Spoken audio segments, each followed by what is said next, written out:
ঘটনার কাহিনী আপনাদের মিডিয়াতে যেন নিয়মিত উঠে আসে, তাহলে জনগণ কিছুটা হলেও স্বস্তি পেয়ে যেতে পারে।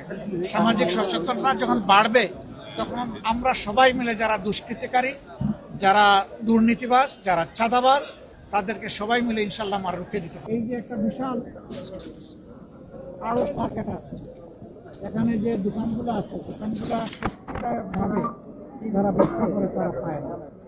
এখানেও দোকানদারি আছে, এখানে নীরব চাঁদাবাজি আছে, কিন্তু মুখ চেপে কেউ কথা বলতে চায়, আবার মুখ চেপে রাখা হয়।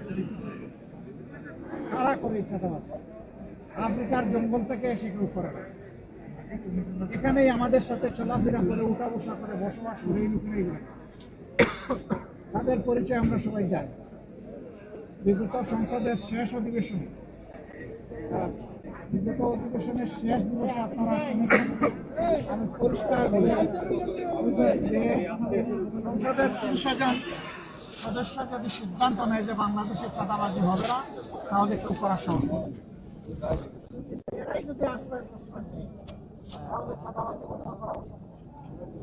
আমরা চাই চাঁদাবাজিটা বন্ধ হোক। আপনারা চান কিনা? কারণ সাংবাদিক হই, ব্যবসায়ী হই, ভোক্তা হই, সাধারণ নাগরিক হই, আমাদেরকে তো বাজারে আসতে হয় পণ্য কেনার জন্য। আমি না হয় একটা পণ্যের ব্যবসা করি, কিন্তু আরো 100টা পণ্য যে আমার কিনা লাগে, ওখানে গিয়ে তো আমাকে বিড়ম্বনার শিকার হবে।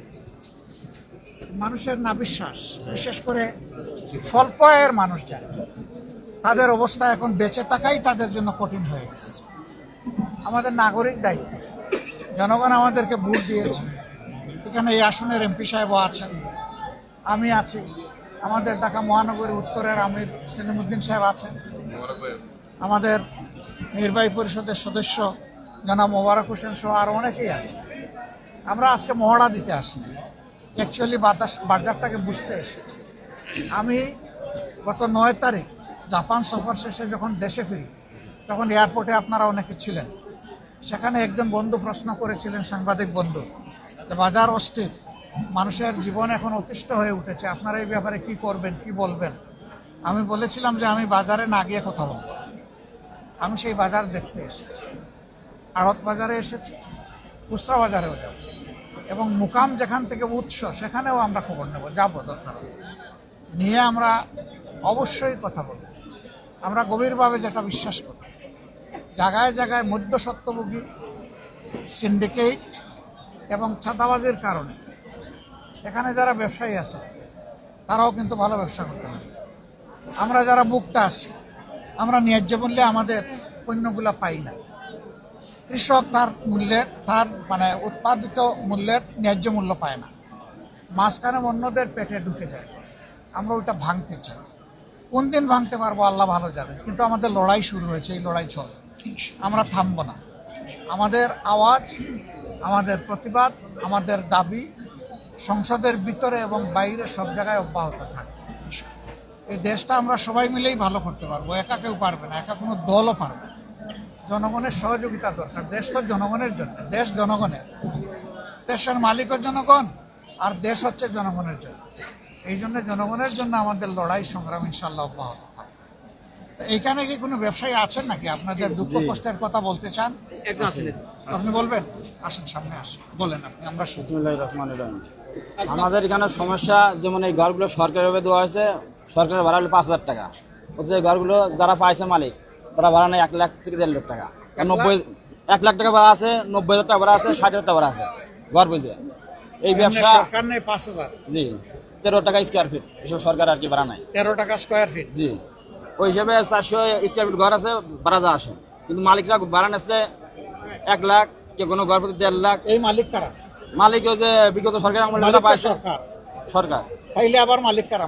না, এই ঘরগুলো বরাদ্দ হয়েছে বিভিন্ন জনের নামে, বিভিন্ন জনের নামে। বিগত সরকার আমলে যারা ব্যবসা করে তারা ঘর পায় নাই, বিভিন্ন রাজনীতির নেতারা পাইছে ঘর, কিন্তু আমরা যারা সাধারণ ব্যবসা করে না করে না করি, আমরা সাধারণ মানুষ। কিন্তু এখন তো ওই সরকার নাই, তাইলে এখন তো আর ফ্রি হয়ে যাওয়ার ওইটাই বহাল আছে, ওইটা বহাল আছে। জি, যেমন আমরা ঘর পাইছি, আমাদের বুঝিয়ে দিচ্ছে না। আজ 1 বছর আগে আমরা টাকা দিয়ে রাখছি, সেই ঘর আমাদের দেয় না। খালি আমরা ডিসি অফিসে আসছি, ঘুরাইতেছে, আজ না কালকে ঘুরাই দেয় না।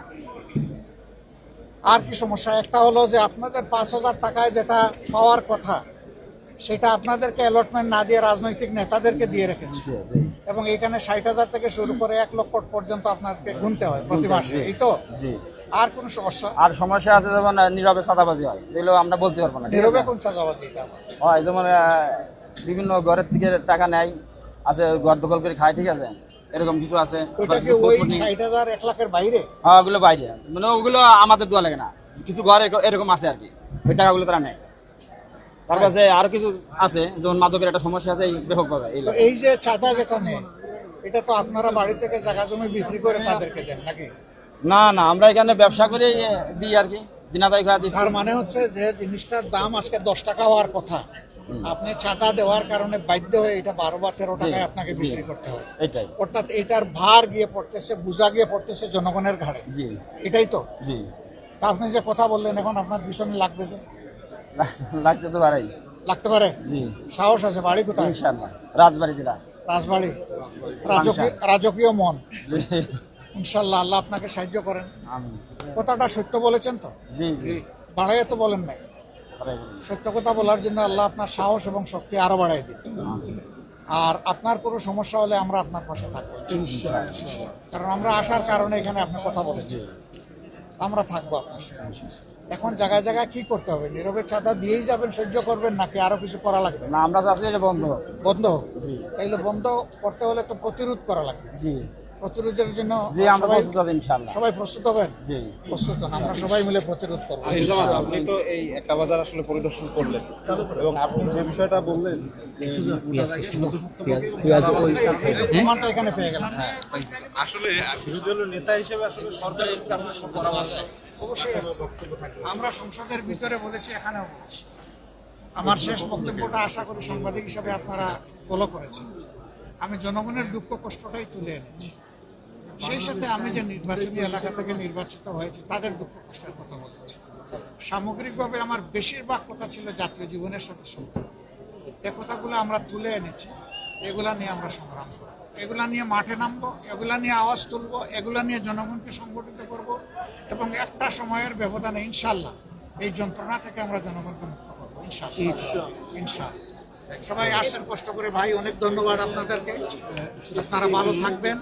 এবং আপনাদেরকে আমি অনুরোধ করব যে জনগণের এই সুখ দুঃখ ব্যথা বেদনার কাহিনী আপনাদের মিডিয়াতে যেন নিয়মিত উঠে আসে, তাহলে জনগণ কিছুটা হলেও স্বস্তি পেয়ে যেতে পারে। সামাজিক সচেতনতা যখন বাড়বে, তখন আমরা সবাই মিলে যারা দুষ্কৃতিকারী, যারা দুর্নীতিবাজ, যারা চাঁদাবাজ, তাদেরকে সবাই মিলে ইনশাল্লাহ আমরা রুখে দিতে পারবো ইনশাআল্লাহ।